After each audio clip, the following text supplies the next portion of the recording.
Now? Oh, sounds like it. Yep. Let me call the November 10th, 2021 meeting of the Board of Adjustment to order. City of Fort Lauderdale is hosting the Board of Adjustment meeting in both a virtual and in-person format. Any member of the public that is interested in speaking before the Board of Adjustment virtually is required to complete the virtual speaker card, and you're required to complete that actually, not virtually.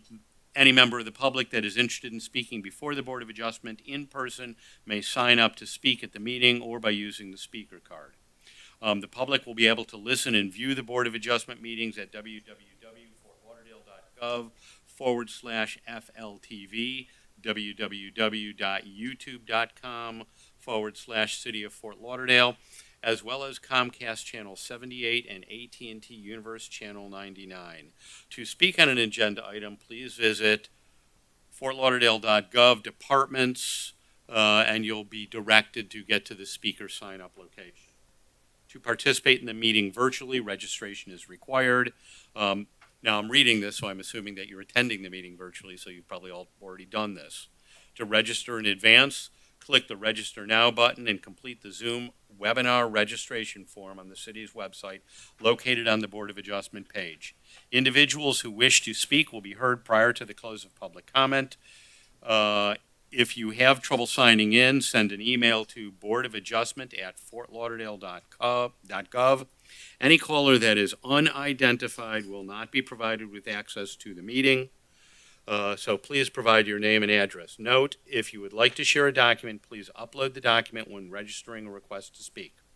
Participants, please remember to mute your phones and/or computers if you are not speaking, and silence your devices so we do not hear interference. And with everybody on the dais and in the boardroom, also please set your phones or other implements to silent. Can we have someone lead us in the pledge?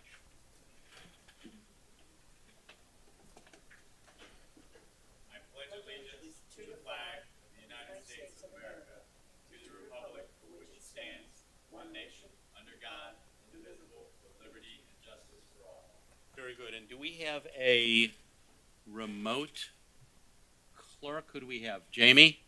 Yes. To call the roll and make sure we have a quorum now that we've gotten the pledge out of the way. Yes. Mr. Elfman? Here.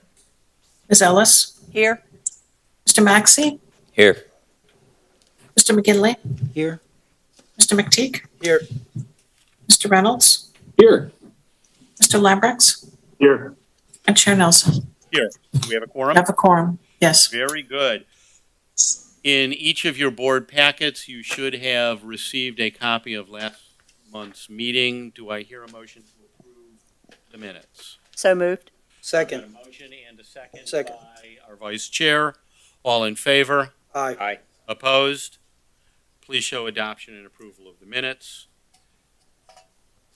Each member of the public that wishes to speak after each item is presented and discussed by the board will have 3 minutes per item. Representatives, associations, and groups will have 5 minutes. And Jamie, do you want to swear in all Sure. 2 people who are in the audience? Yes, sir. Please. Mr. Chair, are there any members of the public online? And I'm sorry, are there any members of the public online? I don't see any. Okay, we've got a boring agenda tonight, I'm sorry. But Jamie, if you can swear everyone in. Sure. Do you swear or affirm any testimony you give at this public hearing will be truthful and accurate? Say yes. Thank you. All right, let's move on to our agenda. Agenda item number 1, PLN Board of Adjustment 2110-0001. Owner is Urban North LLC, represented by Crush Law PA. Mr. Crush, before you start, let's go do disclosures. And actually, let me start with Howard. The other Howard. The other Howard. Okay. Spoke to council. Blaise McGinley spoke with council. Spoke to council. An incredibly brief conversation with council. Spoke to council and did a site visit. Chad Maxey spoke with council. Mr. Reynolds? None. Mr. Lambrex? Spoke with council. Okay. Mr. Crush, the floor, as they say, is yours. Although we would prefer if you return it after you're done with it.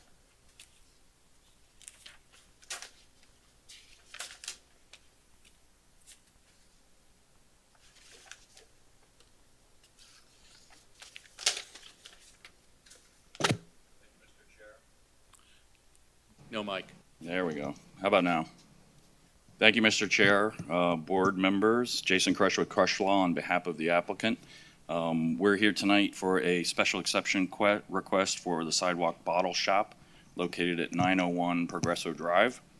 As you all know, 5-26 of our ordinances requires that there's a 300-foot distance separation between establishments that serve alcoholic beverages. Where we are located at 901 Progresso, which many of you may be familiar with this building. It's been here for quite a while. It actually is a designated historic structure. I call it the little triangle building as you're going up 3rd and it snakes over to 4th. You can see it.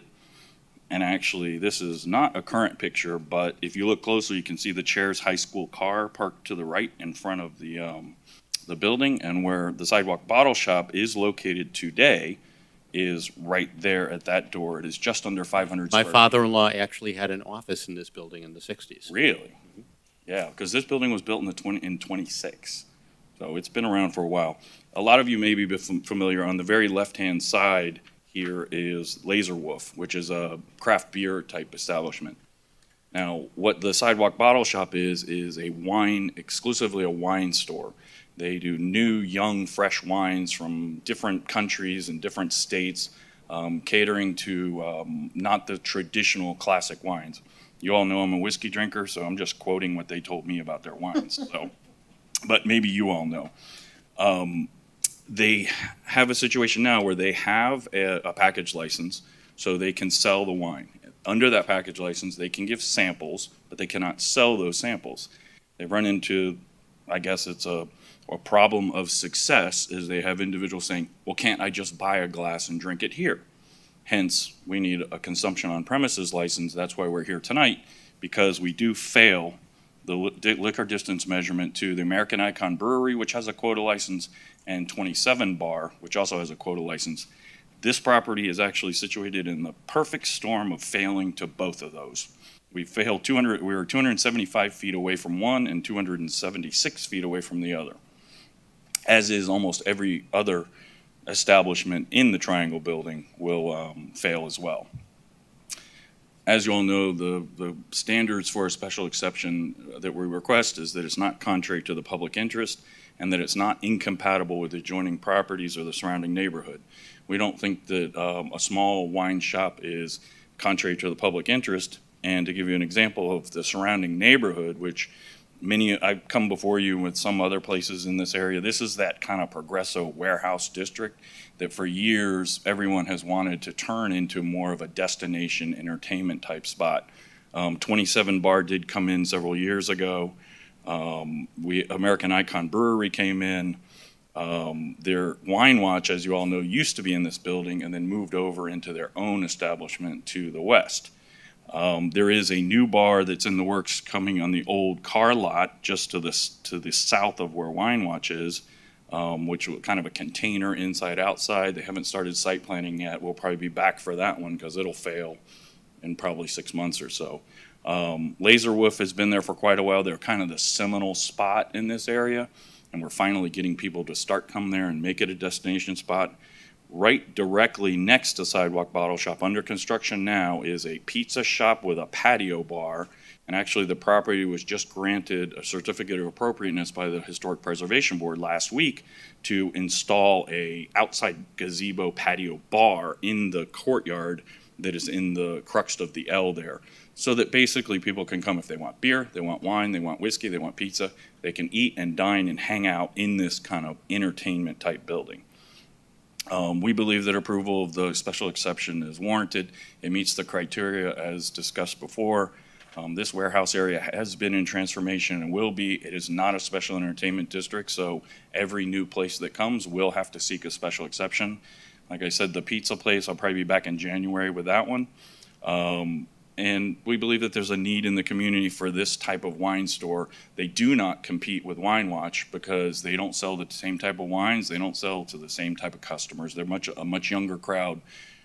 I don't know if they're spritzers or Zimas, but you know me, I like whiskey. So with that, I'm here to answer any questions, and I'd appreciate your approval. So I have one question, but let me turn it over to the board otherwise. Mr. Maxey? I believe Ms. Armada is here to oppose the application. I will be opposing hers as well, just for, just to, keep it lively, so. Why would we want to go home for dinner? No questions or comments, Chair. Vice Chair? None? Howard? And this is less a question for you and more a question for staff. Without making it a special entertainment district, Are you taking money out of my pocket? is there, I'm about to, yeah.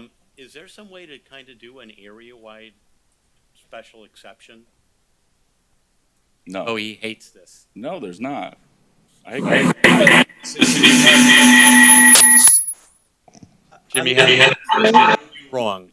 It's everyone echoing. Just a thought. And with that, let me open it up to members of the public. Or I like did the you have a case by- comment on it? No, I like to case by case. I think Okay. that's a valid All right. reason. Let me open it up. Any members of the public who would like to speak? Yeah. Mr. Crush, I know you've reserved time for rebuttal for the member. You want me to take it now? Not seeing or hearing any, let me close the public hearing, and I assume you'll waive your rebuttal? I'll wait. I'll waive, yes. Do I have a motion? Yes, I'd like to make in case number PLN BOA 211-00001, I'd like to make a motion to approve the special exception as it meets the requirements under the ULDR. Second. Motion and a second by Mr. Elfman. Any discussion?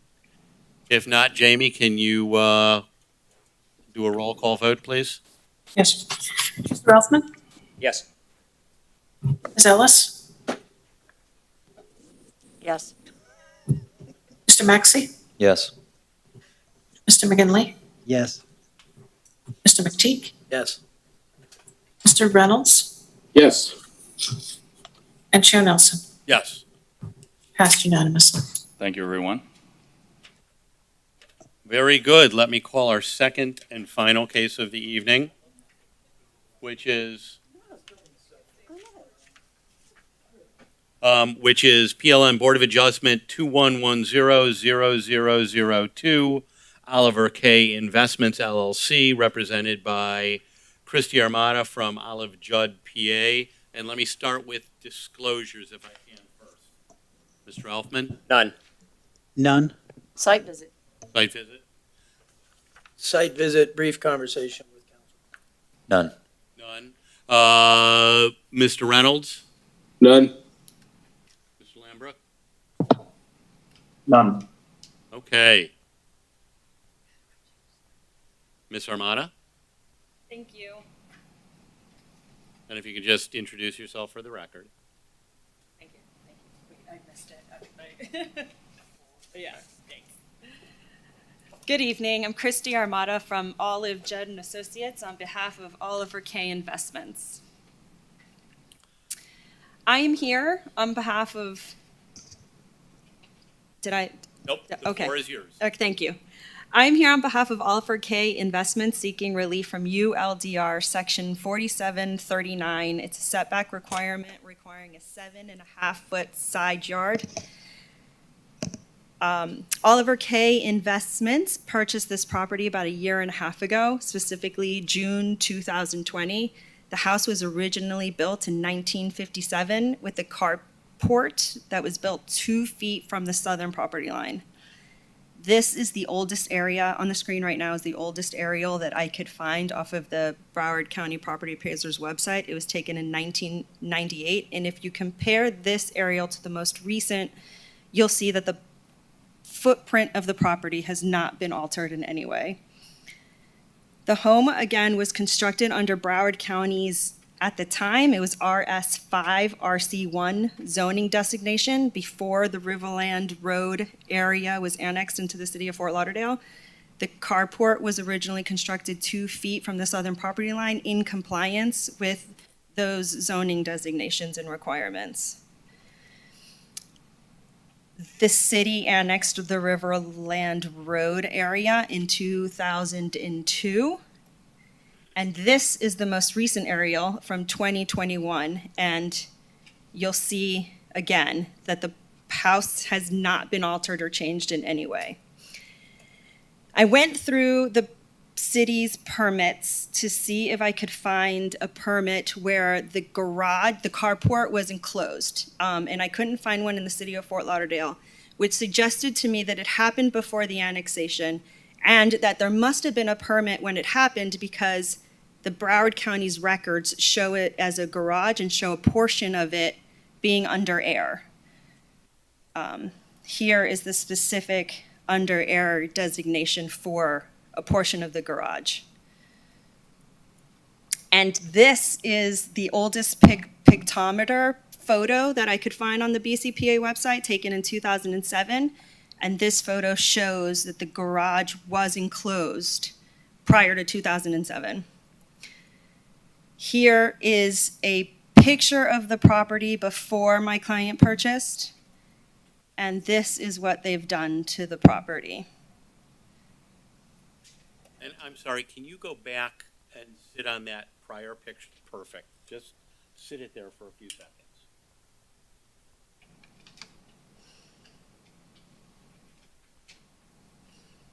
And then move forward.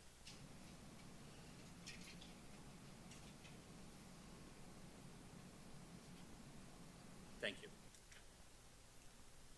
So when he purchased, he did a lot of, he gave it a facelift. He did a lot of interior renovations. He put in tile, he changed appliances, he put in a pool, and he replaced that faux garage door with exterior tile.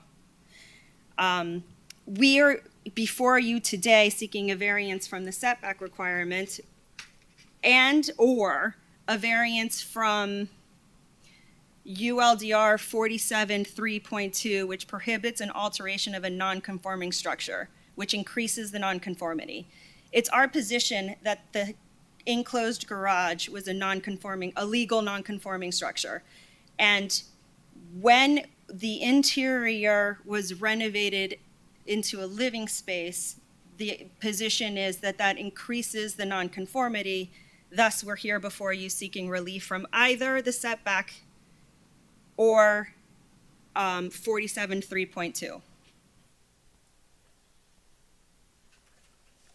Now, I submitted my narrative and I specifically addressed all of the facts that address the criteria for 4724. And I have slides prepared to go through each one. I don't want to be repetitive. I know everybody wants to get home this evening. But I submit that all of the facts support the criteria. In summary, the residence was constructed in 1957 pursuant to the Broward County requirements in existence at the time. The city was annexed in 2002 after the residence was constructed. The carport was properly enclosed with permit as reflected by the BCPA records. The city code required a 7.5 foot side yard after the home was built. And at the time of annexation, the carport was a legal conforming condition. This all created the special circumstances as the side yard of the home was originally constructed 2 feet from the property line. The applicant hasn't made any changes to the footprint of the property or to the exterior of the house. The requested variance is the minimum variance necessary to make a reasonable use of the property, and it will be in harmony with the general intent of the ULDR. I submitted with my application thumbnail photographs of the surrounding properties, which show several properties having an enclosed garage used as a living space. And we respectfully request that you grant the application. Thank you very much. Do you want to reserve some time for rebuttals? Yes, please. Great. Let me open this up for public comment. Anyone from the audience present who would like to sit down? Who would like to speak? Anybody online who would like to speak on this item? Do we have anybody online? No? That's a no? Okay. Let me close the public hearing then and open it up for questions from the board. And I've got a couple questions, but I'll save mine. Mr. Maxey? Good to go? Good. Mr. Elfman? No? So Yes, I ma'am. do have a comment, Yes. because having done a site visit, this house and its modification is consistent with the bulk of them, not just on that street, but in that district.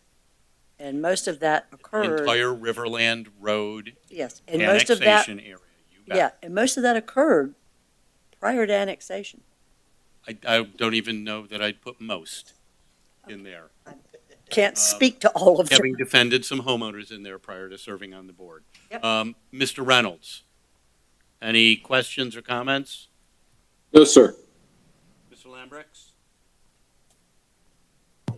None. So my one comment, and the reason that I pulled you back to the prior photo, if you note those two poles which appear to come off of the garage roof at the 2-foot line, which disappear in your renovation, I suggest you may have decreased the nonconformity by the renovation and removal. And I've actually never heard of an argument where you increase the nonconformity by how you occupy the space. It's either a 7.5-foot setback or it's not, which is in question. Now, there may be a variety of other issues involved in occupancy of that, but if it's an enclosed space and you want to use it and it's a permittable use, I'm not sure, and our council may disagree with me. No, I don't disagree with you. Dwayne Spence, Assistant City Attorney. I think what council has testified to is that the garage enclosure, that the garage is actually a faux garage, where I think staff disagreed and thought that it was an actual garage that her client enclosed. That was the nonconformity that they thought was increased. Got it. I'm not seeing any evidence of that. And, your other venue could have just been an appeal of the determination that you've increased the nonconformity. But you're here for a variance, so let me close comments and see if we've got a motion. Mr. Chair, I'll make a motion. Yes. I would like to make a motion for case number PLN BOA 211-00002 to approve the variance as it meets the minimum requirements set forth in the ULDR for the variance. Second. I've got a motion and a second. Any discussion before we vote? If not, Jamie, can you do a roll call? Just for clarity, there are two variance requests. So Really, I just want to be clear that the board is voting on both. Chair, I want to amend to approve both variances. Well, why don't we, let's take them one by one, Okay. okay? That way, if someone wants to vote one way on one and one way on the other, they can. So do you want to start with the dimensional requirements? Yes. Does your motion pertain to the dimensional requirements? I would like to amend the motion to approve the variance for the dimensional requirements as it meets the minimum requirements set forth in ULDR for the variance. Second. Oh, so we've got a motion and a second. Jamie, can you call a roll on the first variance request? And was that Mr. Maxey? Yes. Yes, okay, thanks. Ms. Ellis? Yes. Mr. Maxey? Yes. Mr. McGinley? yes. Mr. McTeague? Yes. Mr. Reynolds? Yes. Mr. Elfman? Yes. And Chair Nelson? Yes.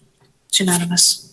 And while I'm not sure you need the second variance with the first in a belt and suspenders and duct tape measure, I'll entertain a motion on the second variance request. Mr. Chair, I'll make a second motion. This is like making here. to approve the variance for the non-conforming structure as it meets the minimum requirements set forth in the ULDR for the variance. Second? I've got a motion and a second. If there's no discussion, Jamie, will you call the roll? Yes, Mr. Maxey? Yes. Mr. McGinley? Yes. Mr. McTeague? Yes. Mr. Reynolds? Yes. Mr. Elfman? Yes. Ms. Ellis? Yes. And Chair Nelson. Yes. It's unanimous. Thank you very much. Very nice presentation. All right, what do we have left here? Any communications to City Commission? None? Anything for the good of the city? In which case, I'll entertain a motion to adjourn. Second. And we are adjourned.